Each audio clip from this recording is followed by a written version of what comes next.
Just wait until you hear Amberly Lago's survival story. It is nothing short of incredible. She was involved in a very sudden accident that really changed her life forever. And she's turned that pain, that tragedy, into her triumph, into her platform that she uses to really inspire others into their own resilience and transformation. She has a carefully curated set of practical tools to teach you how to tap into your own superpower of resilience and persevere through any of life's challenges that come your way. And she goes over these in the episode, so you're going to want to take a lot of notes. Amberly is a leading expert in the field of resilience, transformation, and health and wellness. She's been featured on NBC's Today Show, TEDx, and featured in magazines such as Health, Fit Pregnancy, Shape, and Disability Magazine.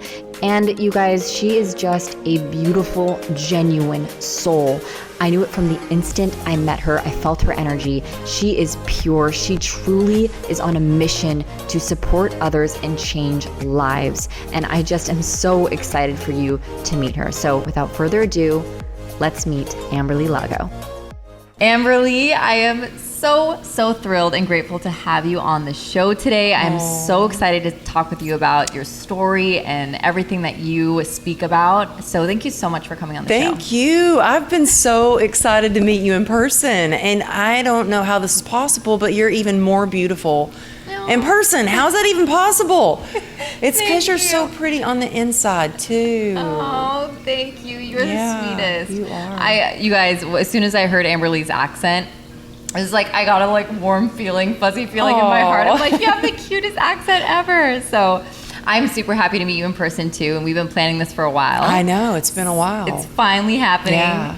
And cool. I would really love I know your story, most of it, not all of it. I would really love for our listeners, because you have such a powerful story and it's so moving. Thank you. And I would love for you to share it with us. Well, it's interesting. A lot of times when I do an interview and I hear them introduce me with what I've gone through, I'm like, oh, that's me. And it's because sometimes we kind of forget how bad times, were when we're living a lot better now. And I did go through a lot. I mean, I think the big chunk of my story, when my healing journey really began, was after I was hit by an SUV.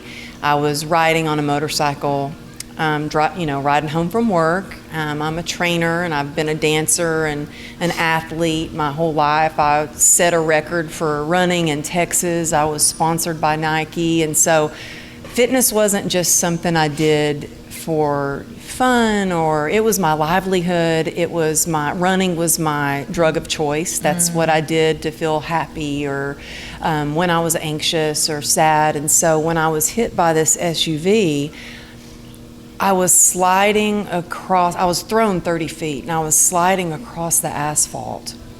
And all I could think about was, please don't let another car hit me. And when I finally came to a stop, I looked down at my leg and it was just broken into pieces. There was blood everywhere. My foot was dangling off, only held on by skin. And I didn't want to let go of my leg because I really thought it was going to fall off. And thank God there was a guy, I think he was a guardian angel, because I've never been able to find him since the accident. But he made a tourniquet on my leg, and when your femoral artery was severed, I did not know. Thank goodness I didn't know. You can bleed out in 5 minutes, and so he saved my life. And I'm lying in the street, and one of the first things I think of is, oh, well, this can't be good. I might have to train clients on crutches for a while. And that's what I'm thinking. I'm like, well, oh man, I'm gonna have to train. Amberly. I had no idea it was going to change my life forever. That's so interesting to think about the perspective, where you were at mentally, and you remember it clear as day. Oh, I remember it clear as day, and then I remember. Thank you. I remember I was cussing, I was saying some pretty bad cuss words and screaming, call 911, and thinking in my head, oh, my Methodist mom is not going to be too happy with me for saying all these cuss words. And then I thought, My husband's going to be upset. I have his brand new backpack on, and I just slid across the asphalt, and I have a pulled pork sandwich in there. There's going to be pulled pork everywhere. And I mean, it's crazy, the things that you think of. Yeah. I really didn't think until I got in the ambulance that I could die, because people that were coming up to me, people weren't running up to me. People were walking really slow with a horrified look on their face. And then someone finally came up to me and held my hand, and they said, I'm a nurse, hold my hand, you need to breathe. And then when the ambulance finally did get there, I was squeezing one of the paramedic's legs, and I was looking at him. I wanted some sort of connection, like something in their eyes to let me know, am I going to be okay? Yeah. And they wouldn't make eye contact with me. And I thought, oh my God, this can't be good. What does this mean? I'm going to die? Like that, then those thoughts started coming in, like I could die. And then when I finally got to the hospital, it was chaotic, because my husband is a lieutenant with a highway patrol, and the brotherhood of the police force, I mean, news travels fast. And so the whole ER was full of cops, and all I could hear was this wailing of a man. I didn't know where it was coming from, and I realized it was my husband. Oh my God. And I had never seen him cry, and especially like that. He's a big, tough dude, and he's not an emotional guy. Yeah. And that freaked me out. And so I screamed across the ER, Johnny, I need you to get over here and be strong for me. And I needed him. He came over and he held my hand, and I needed to know that no matter what, if I wasn't going to wake up again, that he was going to be there, he was going to be okay, he was going to take care of the kids. Like, those were now the thoughts going through my head. Like, I need you to get your shit together, because if I never wake up, I need to know right now that you are going to handle this. And that's the last thing I remember before a nurse leaned over me and she said, I'm going to give you something to make you feel better now. And they put me in induced coma, and I was out for a while. How long were you out? I was out for a little over a week, and it's crazy. The first thing, when I came out of a coma, I start, you wake up, you've got tubes going down your throat, you've got something, a machine breathing for you, you can't talk, you can't, and so I start trying to rip these tubes out, and they're like, no, don't rip those out, don't rip those out. And I was flailing my arm. They're like, I think she's trying to say something. Oh. And they go and they get me a pad and a piece of paper, and my husband is standing over me, and he's got tears in his eyes, and I write on the pad, get off my tubes, because my husband was leaning against my tubes. I couldn't breathe. And so that was like the first thing I did. And then the next thing I wrote was, don't tell Savannah. That was my oldest daughter, and she was away at a school trip, and I didn't want her to worry. Now, little did I know, everybody already knew. I'd been out for over a week, and to me, it felt like I was out for an hour. How I didn't know. And so then they told me, we want to amputate your leg. There's no other way around it. It's basically like a war wound. You have a 1% chance of saving it. So for me, I was like, okay, so there's still a chance. We're going to save it. And that took 34 surgeries and months in the hospital. And the real journey began when I got out of the hospital and I was diagnosed with a nerve disease. Wow. Because that's what I was going to say is I feel like when you're I've never been in such a situation. I can only imagine. And from what you were saying, I feel like when you're in that situation, it's so, because you're in it, you're so in it. So then when you get out, everything just starts to, you're back in your real life. You're out of the hospital room. I mean, the hospital, it was hell. Like physically, it was so hard. physically, when my leg was completely open, it was like a science lab. I could see every bone, muscle, everything was open, and they would have to come and strip the bandages off every 3 hours. But in some ways it was easier because I had nurses to take care of me, and it was a little easier on my husband. But when I got home, here I am, bedridden. I couldn't even use a bathroom on my own. We had a hospital bed that was in our middle of our living room. I had a 2-year-old at the time. And when I was diagnosed with a nerve disease, I thought, okay, well, this sucks, going through all this. But when I had a doctor tell me, you're never going to get better, you're going to be in pain the rest of your life, you're going to be permanently disabled, you need to go get back in your wheelchair because you're not going to be walking or running ever again. I was crushed. And that's when I really was like, holy crap, I have got to figure this out, because that's not the life for me. I don't want that to be, this can't be the rest of my life. And so that's when the healing journey really began. Wow. And it's like you had this identity, you were a runner, you were and I was so an caught athlete, up in you that. were and that was your life, and it brought you so much joy. And then to have someone basically tell you that it's done. It's like a full-blown identity crisis, and it probably felt like your world was over, crashing down. Yeah. Well, I've heard before these, I mean, it's a lot of people who have a story where they've, come out, doctor told them one thing, they actually just interviewed a guy last night, doctor told them one thing, ended up completely defying the odds.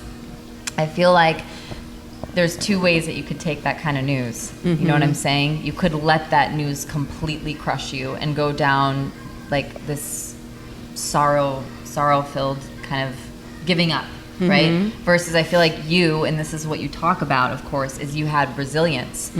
You came out and you're like, okay, there's no way. I am going to get through this, and I am gonna live the life that I want. I mean, that's my experience of you. Yeah, well, I think after the initial feeling like it was like a kick in the gut. Yeah. I remember I just cried all the way home, and he said, you need to go home and get back in your wheelchair. And I went straight to physical therapy instead. And the physical therapist said, what are you doing here? You don't have an appointment today. And I said, well, I know I don't, but I just learned something, and I'm going to have to work harder than I've ever worked before if I want to have the life that I have always imagined. Yeah. And I told him what I was diagnosed with, and from that day on, it was really having to figure out the tools to be resilient, because it wasn't like, okay, I had this accident and I had to get over it, and now my life is great. It is like we talked a little bit beforehand. When I first walked in and I got to meet you before we started the interview, talked about, I could talk about what it's really like what it's really like, because sometimes, on social media or whatever, everything looks easy and it's all, everybody's posting their highlight reel or whatever it's, that you want to call it. And I told you this morning was one of those days. I mean, I wake up every day in pain, but I had to really, I was crying this morning. I was in so much pain, and not just the pain, I was like so frustrated, like I'm so over this struggle, man. Why does it have to be so hard? And I woke up and I said, you know what, girl, I better practice what I preach. And I am going to use every single tool right now. I have something that I use, it's called Pacer.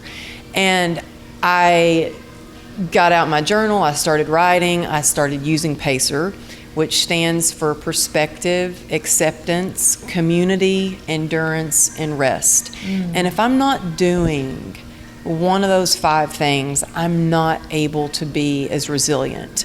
If I'm struggling, if I just take a pause and I look, what is it that I need more of? Is it that, why am I feeling down right now? How can I shift my perspective? And, for me, I have people ask me all the time, how do you you do it? How do you have a life of joy and be in pain? And I say, it's not always easy. I'm not always happy, but that's life. And we can have those moments where we're not always happy, and have those moments and be truly happy. And still, Well, and I think it's all beautiful, truly, because there is something beautiful when we allow ourselves, like give ourselves a space to cry. Like imagine feel the feels. Yeah, and imagine if like you would just stuff it. Actually, you'd probably create something else physically would show up. You know what I'm saying? Because we're stuffing. We're not allowing our bodies, ourselves, to actually fully express what we're going through. And I think it takes strength to allow ourselves those moments where we do cry, where we do let out our pain. And shining light, like, I always say the only way we can overcome our darkness is by shining light on it. And you do that, you speak about it. And this is why I love everything that you do, is because you're vulnerable and you share with people the struggle, and you aren't just polished and okay, this is me, this is my life. And I think that's so important. And it's like you're letting people into the truth and what it's really like, and it's refreshing. Well, I think that it's hard to be vulnerable. Like for me, I had to learn because I grew up where that wasn't okay. It wasn't okay to cry. Like I was taught, you don't cry. That was weak. And also because I was sexually and emotionally abused by my stepfather, that when I did cry, he would go, "See, I gotcha." And so I thought, oh really? No, I'm not going to let that happen. I'm not going to cry. So what I did was I shut down emotionally and I stuffed everything. And this accident, it was really when I wrote my book, and I wrote about everything from growing up in Texas and having to suck it up and cowgirl up and hide your crazy and be a lady, and the abuse and it was right in my face.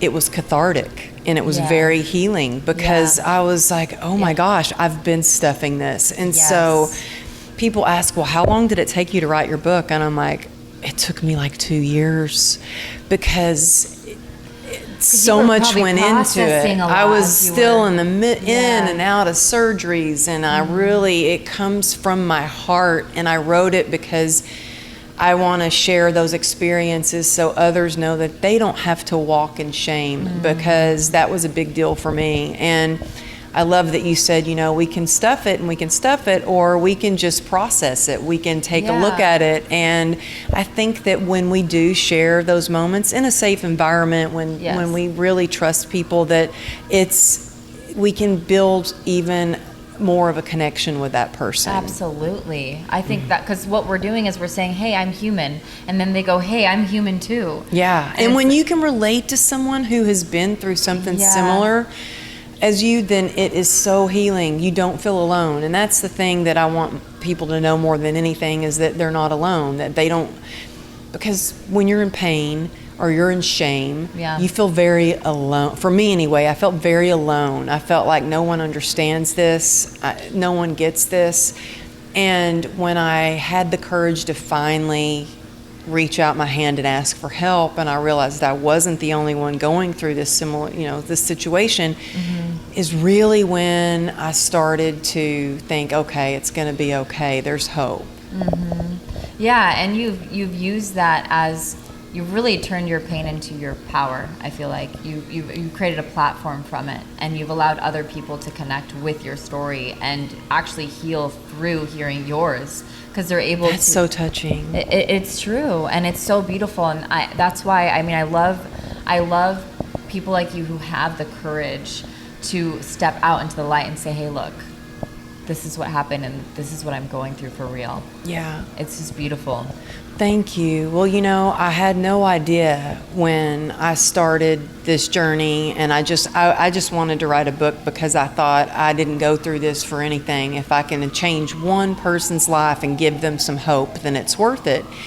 And my publisher was like, well, we don't market, so it's up to you to market in order to sell the book. And so I was like, oh, okay, well, I don't know how to do social media or marketing, but let me just see what I can do. And I started just sharing my experience. And what I found is that people who are going through something challenging, even if it's a emotional pain or a physical pain, or especially people that have the same nerve disease as me, when they see that, oh, well, she's struggling with it, but she's still showing up, she's still suiting up and showing up, and I can do it too. Yeah. Then, like right now, I'm doing a 30-day Move Your Body challenge. And I was just like, you know what? I need some accountability. Let's all do this together. Let's move our bodies every day, because it makes me feel better when I can move. And it's amazing to me to see how many people are posting in their stories like, this is what I'm doing today to move my body, you know, and it's like, it's amazing how we can all come together and support each other. Because you're creating a movement, and it's part of your, so Pacer, which I would love for you to, because I want the listeners to write that down. I think it's really powerful, and I want to hear you talk a little bit more on that as well. Community piece, you know, it's so, like, tribe, community is so powerful. And that's why, I have group coaching courses, and I feel like in there, the momentum, the energy that's created, it's so powerful to have a bunch of people on the same mission. Yeah. You know, it creates this like momentum, this energy, and it's flowing, and it inspires each and every person in there. Yeah. So, I love that. And I think too, for me, what it is it's accountability. But it's also, the huge part of it is just knowing that I'm not alone. Yeah. I'm not alone. Yeah. I'm not the only one going through this. And, you know, I feel like alone we can do amazing things, but together, man, we are unstoppable. Exactly. I always say that. Yes, it's so true. I'm a recovered lone wolf. Yeah. Sometimes I still will, you know, as a tendency, go back and be a lone wolf, and it's like I make things just so much harder when I try to do them myself. I know, but I do the same thing, and I'll catch myself, and I'm like, well, wait a minute, I don't have to do this alone. I can reach out for help. Yeah, and you get to reach out to help. It's a blessing, and you create connection. I mean, it's a huge you're giving also the person, you're giving to the person who you're allowing to support you. Because think about it, those of you listening, I'm sure you love it when your friends come to you asking for support. I mean, doesn't it feel good when someone comes to you asking, because then you're like, wow, this person trusts me enough to show, and like they're showing me these parts of them. It makes me feel more connected to that person. Exactly. I had someone ask me today, they emailed me and they asked, well, how do you ask for help and learn to accept help? And I said, first, you have to be in acceptance for where you are on your journey. You have to really be able to take a look at where you are. Next, you have to be humble enough to ask, but you have to be willing to want to better yourself. And I think if you have those things, it takes courage. It took courage for me. One of the hardest things to do was when I was at my lowest point to go, oh my God, I need help, and to ask for help. And guess what? The first person I asked was like, I'm gonna take you to this group, and it's a group of women, and we're gonna surround, and they never called back. And so I had to reach out to somebody else. And then sometimes it doesn't always happen the first time you reach out. So Such an important thing to if it doesn't happen, if the first person you reach out can't help you, or they say they can and then they don't let that stop you from asking someone else. And that's not about you, it's about them.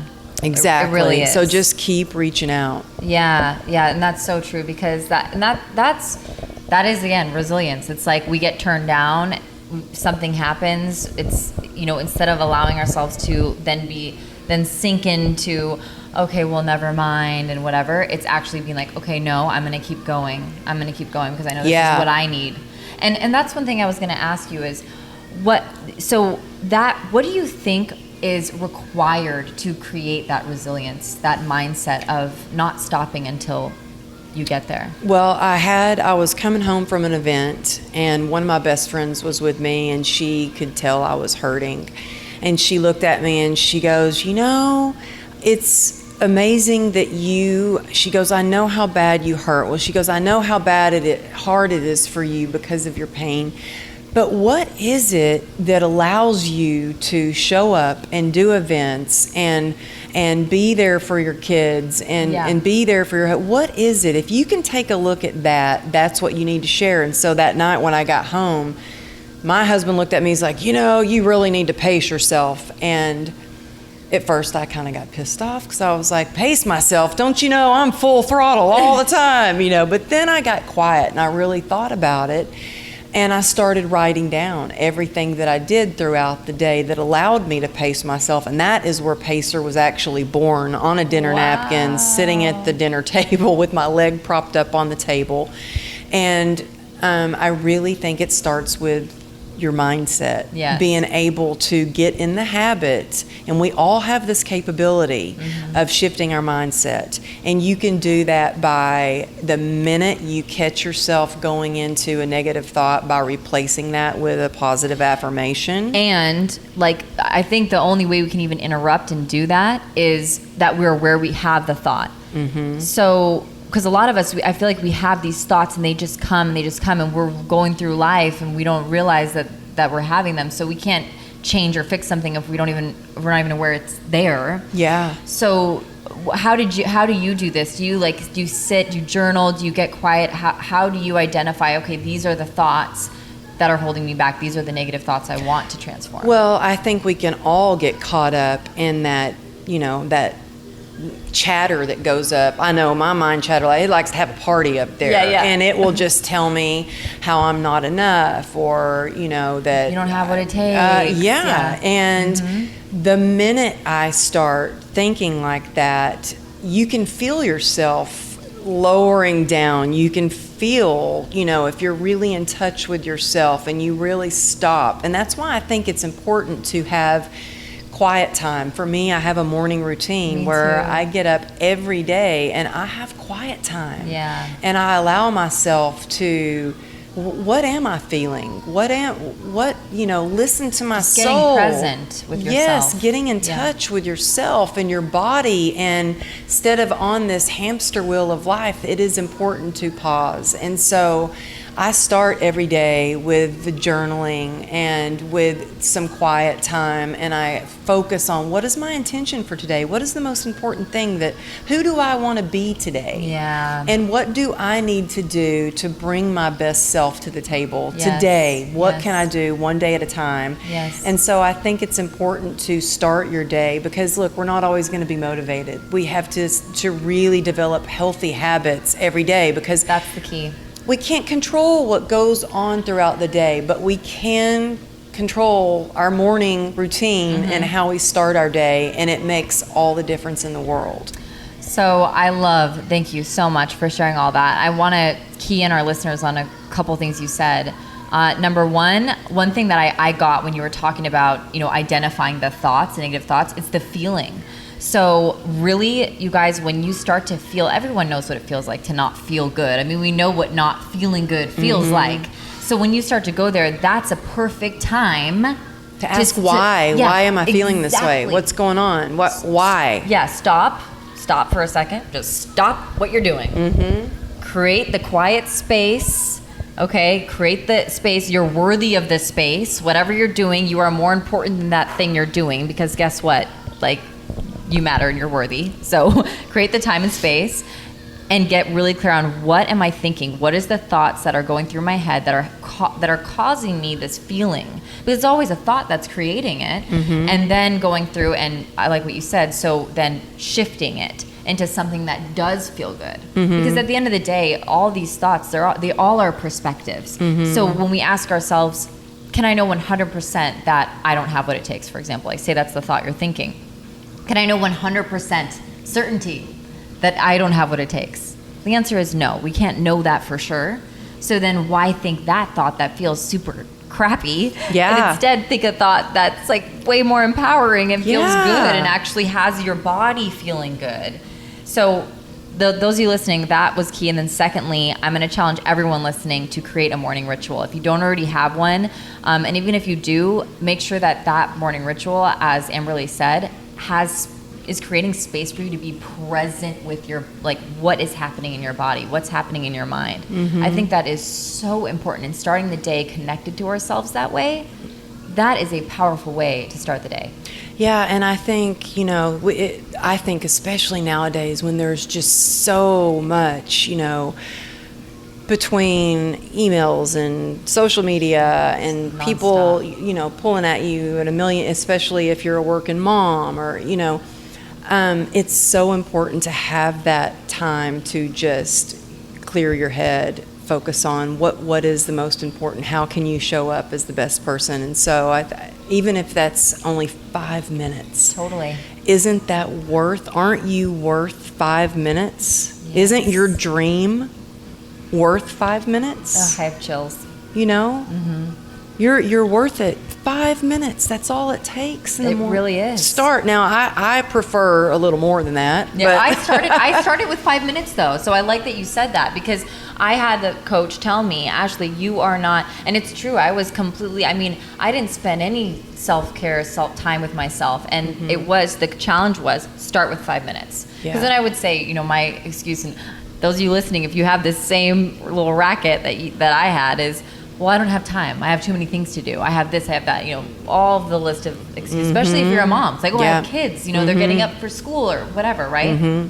So start with 5 minutes, because 5 minutes is totally possible. Yeah. There's no excuse you can have for 5 minutes, even if you just got to set your alarm 5 minutes earlier so you can have 5 minutes. Exactly. Yeah. And you know what? If it's important to us, we'll find the time to do it. I don't care what it is, but if it's not, we'll find an excuse. And it's that way. You have to look at, for me, what I make a list of my priorities. And because it's easy to go off of that list, because I'm like, oh, but it would be so much fun to go shopping. Shiny object. Yes, you scroll or just get distracted doing something. And I try my best anyway, to stick to that priority list, because it's so easy to go down that rabbit hole of where, Yeah. Well, I heard this. So I like that you said, I try my best too, because it's true. We're all doing our best. And I think it's important so I read this in a book. I think it was Atomic Habits, I'm pretty sure. It's a great book, by the way, amazing. So when you're talking about habits, I was like, because I just read that book. But missing it happens. We're human. We're going to miss a day. I've missed a day. So it's, don't miss 2 in a row. So that was like his rule of thumb. And I really like that. I'm like, okay, because then you're starting to develop like a pattern. Exactly. When it happens more than once. And I have to say, it is so rare that I ever miss a day. Ever. Same. It doesn't matter where I am. If I'm on vacation, I still have my morning routine. Yep. And yesterday was the first day that I missed my morning routine, and I don't know, over a year for sure. I had an event that I went to the night before, and it was a late night, and my whole day was different. Right? My whole day was different yesterday because I've missed it. But the beauty is, you get to wake up and start over the next day. Exactly. So I didn't beat myself up. I was like, okay, well, this is what I chose. This is it. I'm taking my daughter to the bus stop in my robe today, but okay, here we go. That's so key though. I love that you said that. And even so, there's times where I totally feel, so you guys, it makes a difference. It really does. It does. And when I have missed it, same thing. I feel it's like the trajectory of my day is totally different. It's not as powerful. I don't feel as in my power. And it's funny because my friends will call me out now because they'll be like, did you do your morning ritual Oh, today? that is so funny. They sense it. Yeah. They're like, did you not do your morning ritual? I'm like, oh. Well, it's so funny because now what my husband does, now that he uses Pacer, is he calls me out on it. And he'll be like, Amberly, where's the R? You're forgetting the R in pacer. Or Amberly, you really need to pee. You need to pee right now, not to pee, but you need to pee. You don't need to pee. You don't need to pee. You need to pee. Yeah, and he so calls me out, and I'm like, oh my God. So I kind of have a love-hate thing going on with it. Okay, so pacer. Let's talk about that for a second. So is it having all going on at once? Like, how do you? Yeah, well, it's throughout the day, like the perspective, like how you shift your perspective. You can count your blessings, focus on what you're grateful for. For me, it's when I go down that road of, oh, I can't do this, and I wish I could do that. I start thinking, well, I can't run right now, but I can ride my bike.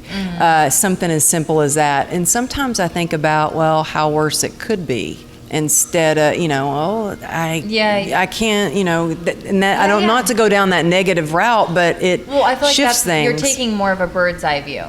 You're taking yourself out of what's happening here, and you're taking more of a bird's eye, big picture view, which is powerful to do, especially when we're in something, when we're really in it. And I love that you said that right now, because you're right. It does create like a bird's eye view. Yeah. And the next part of Pacer gets down to you and your heart and your soul, because it's acceptance. Yeah. And acceptance for me was really the beginning, the first step of my recovery journey, because I didn't want to admit, look, we don't want to admit a lot of things going on. We don't want to admit when maybe our marriage is not great. My marriage is great, but if, I was in a marriage before and it was hard to admit that. Yeah. Or for me, I didn't want to admit that I was going to live in chronic pain for the rest of my life, that I had this disease dubbed the suicide disease. And it wasn't until I got an acceptance. I was on 11 prescription medications and 73 homeopathic pills a day that did nothing for me.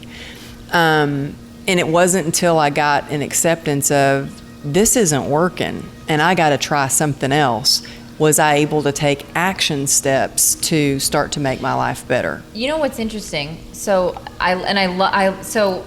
as I'm hearing this, I'm remembering, so acceptance, sometimes I feel like that can be misconstrued to where it's like, oh, they tell me I can't do something, like what the doctor told you.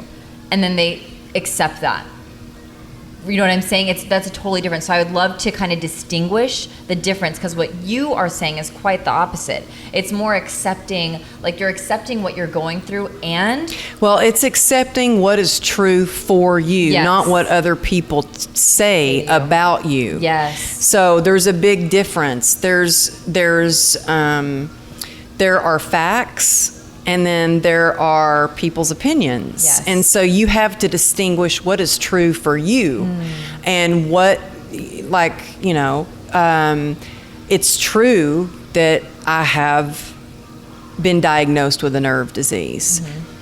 I had a doctor tell me, well, you probably won't be able to wear shorts again because you're going to have so many scars on your legs. You should probably go get in your wheelchair and put your leg up.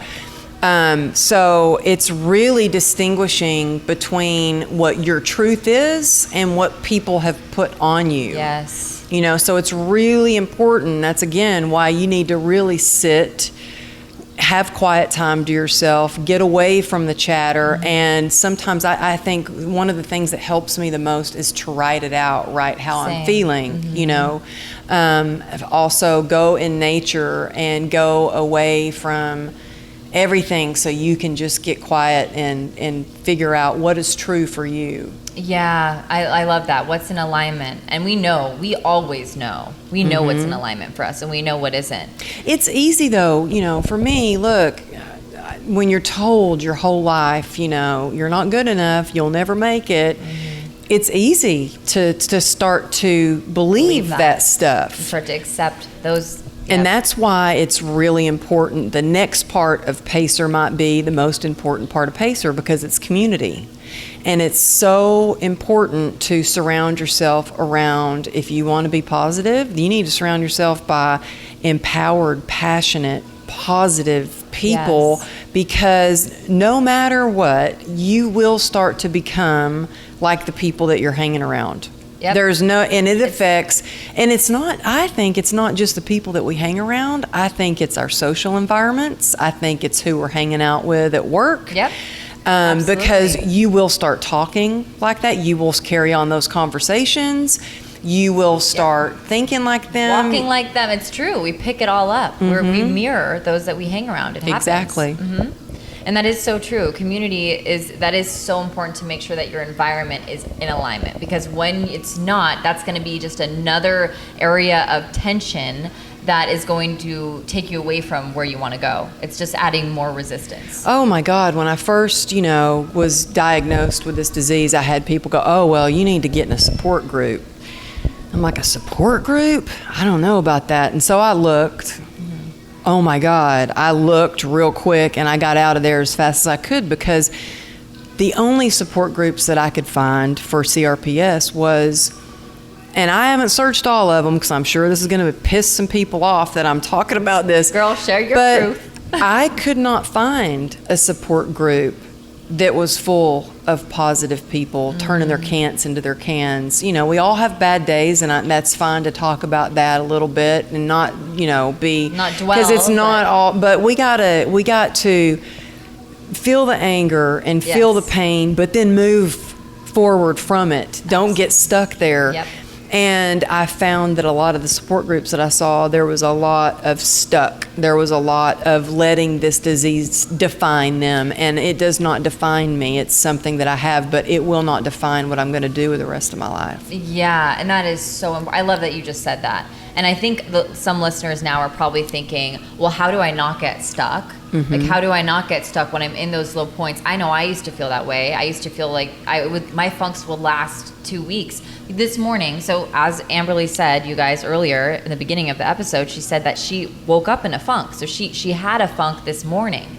So what do you, I have something that I do, but I'd love to hear what you do to make sure that you're not getting stuck in the funk and you're actually allowing yourself to feel it, like not resist it, because what we resist persists. Like, we allow ourselves to feel it and shift.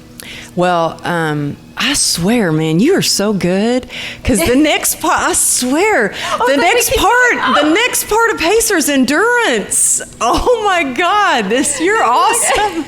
Because it just ties right in. I know, that's funny. So, Okay. endurance, it takes endurance. And I mean, we all want to increase our stamina. We all want to get out of that funk and not be stuck and keep going. And that takes grit. Yes. And I think somebody asked me the other day, what is the definition of grit? And I think that grit is when passion and perseverance come together, and it gives you the grit to keep going. But how do you do it?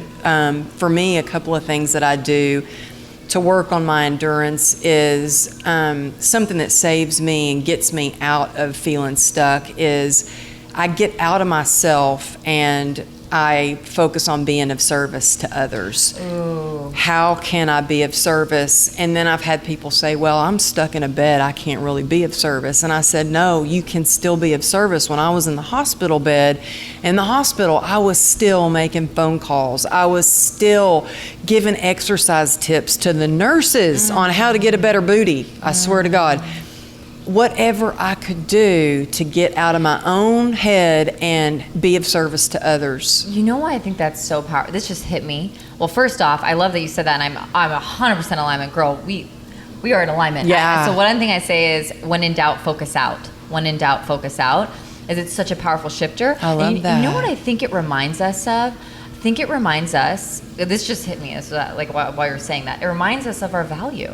And it reminds us that we're valuable, because think about it. It gives us purpose. Yeah, because we're then supporting, because what do we feel like when we're at the depths of our freaking funks? We feel worthless, right? When we're in that space, we're feeling typically pretty worthless. Well, when you are of service and you're contributing and you're focusing out, then you're providing value. You are valuable. You're reminding yourself of your freaking divine value that Yeah. you're blessed with. Exactly. And for me, I didn't know what I was doing. It wasn't like I had some guidebook that was telling me what to do. But for me, I wanted to feel a bit of normalcy. Like I wanted to, and what that really was, now that you're saying this, is I wanted to feel valued. I wanted to still be, even though I'm stuck in this hospital bed, I want to still be valued. I want to still reminding yourself of your value. That it didn't matter. We are so much more than our physical bodies. Mm-hmm. That was a really hard lesson for me to learn. Yeah. I mean, that sounds so shallow, but here I had done a fitness video the day before my accident, and now I'm scarred from the hip down and deformed, and, my foot's fused and my legs all metal. And I had somebody come to the house, and she was a trainer that I worked with, and she looked at me and she said, "Well, you can't be a trainer anymore. What are you going to do?" And I just started crying. And again, that was her opinion. I was just going to say that was another opinion of me. Mm-hmm. And I used that moment to motivate me to prove to myself that I could do it. And you know what?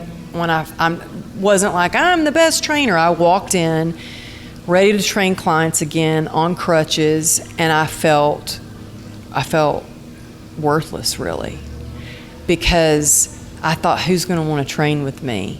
I used to train boxers and athletes and people to get them ready for the CHP exam, and now I'm on crutches, and I've lost 20 pounds of muscle, and I'm all scarred up, and I felt worthless. To my surprise, my business boomed because people had seen me in the gym. They saw me training people or training myself when I was in a wheelchair.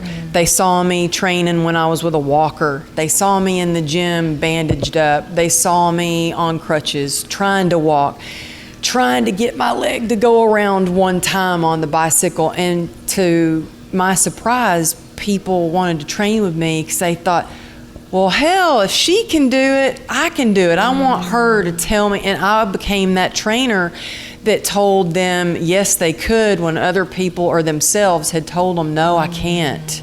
And so it boomed. So good. And you allowed yourself to be seen. We just talked about that earlier. So, you allowing yourself to be seen, look at the freaking power that had. But it's probably something we would never guess when we want to hide. We think that if we showed up, we would never expect it. Most often, it is the exact opposite of what we expected. It boomed, as you said. Mm-hmm. And what I love about what you said, and I literally got chills as I was hearing you, is you turn, and this is key for you guys listening. Please just take this, because I heard it as she was speaking. She turned can't into how can I. Mm-hmm. There's always a way. When never ever say, even if you're like, I can't afford it, which is the thing that a lot of people say, I can't afford it. How can I afford it? How can I? There's always a way. There's always.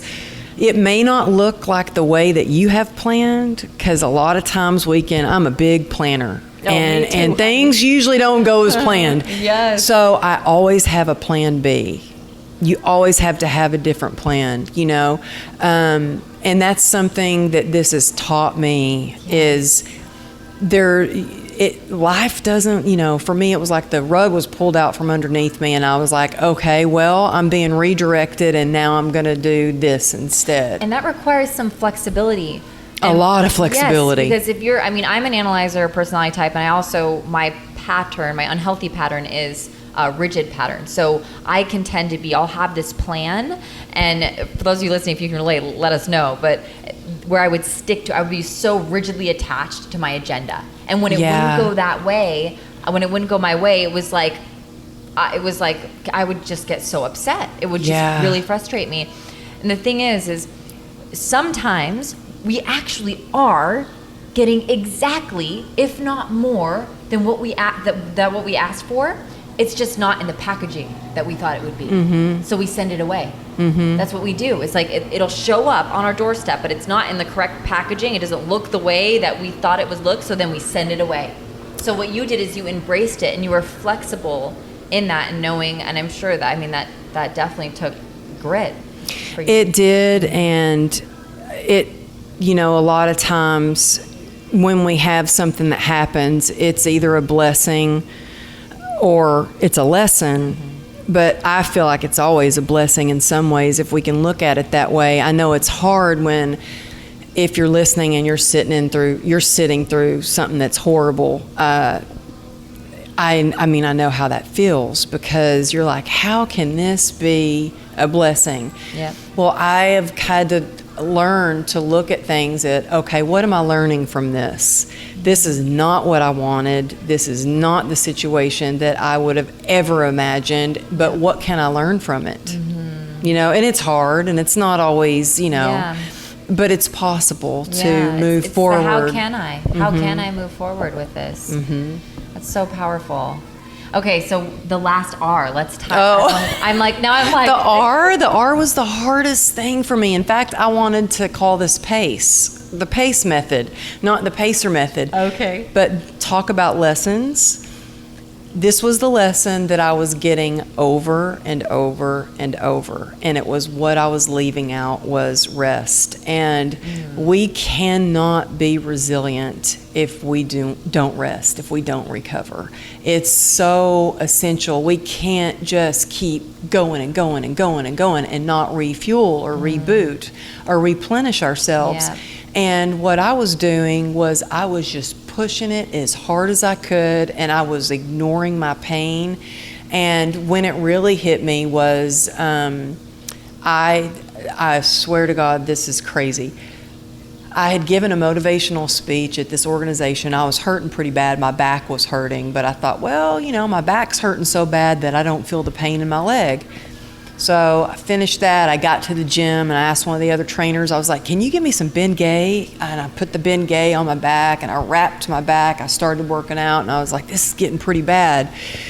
Long story short, the next day I woke up really sick, convulsing, uncontrollably shaking. My husband had to take me to the ER. I had passed a kidney stone that got infected. The doctor looked at me and he was like, you don't look sick. You shouldn't be this sick. You look pretty healthy. He goes, you're septic. We have to put you in ICU. So I said, I don't want to be in ICU. I won't get to see my kids, you know. And he's like, you're going to die.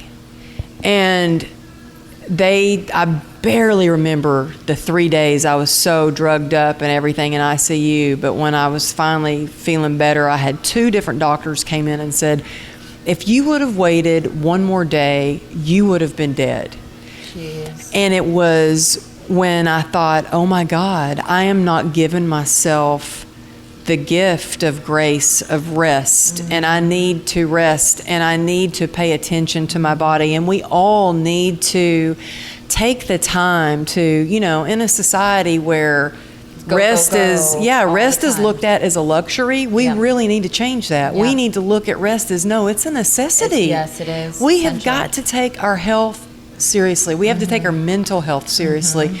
And if we're constantly on full throttle all the time, we're gonna crash. Yep.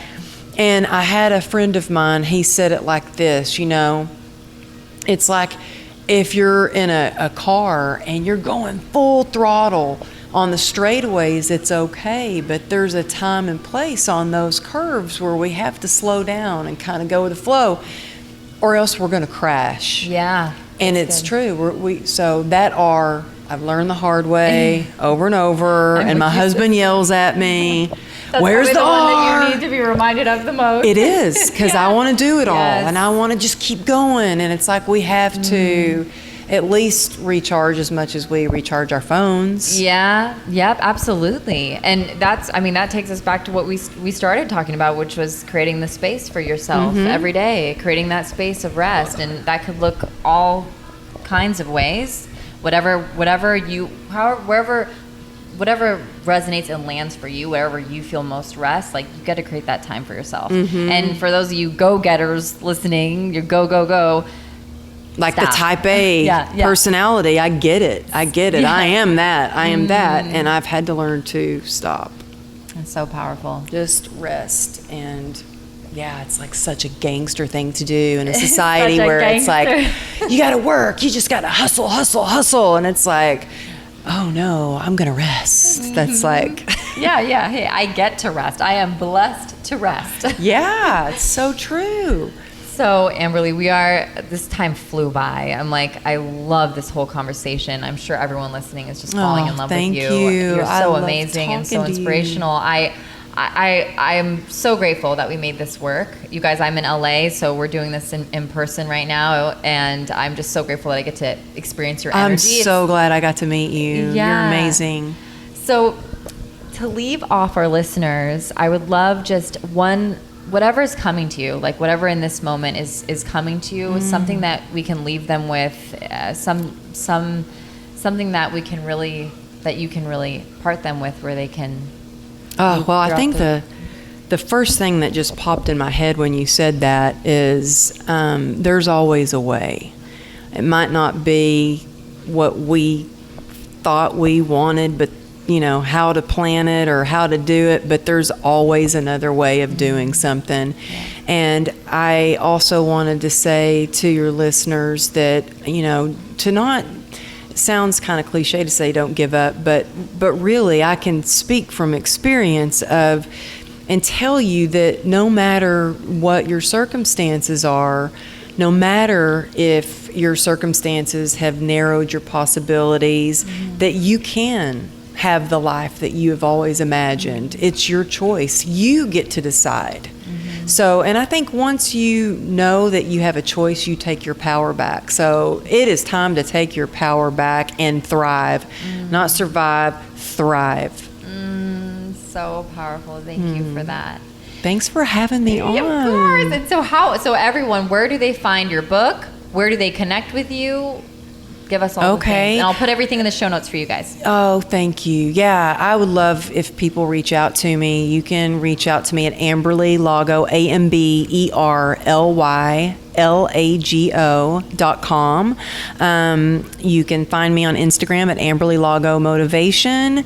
And my book is at your favorite bookstore, or it's easy to just go right on Amazon. If they want it signed, you can get it on my website. But yeah, connect with me. I like to stay connected with people, and so I'd love to hear from them. Awesome. Well, thank you so much for sharing your heart with us. I appreciate Thank you. Thank you so much for having me.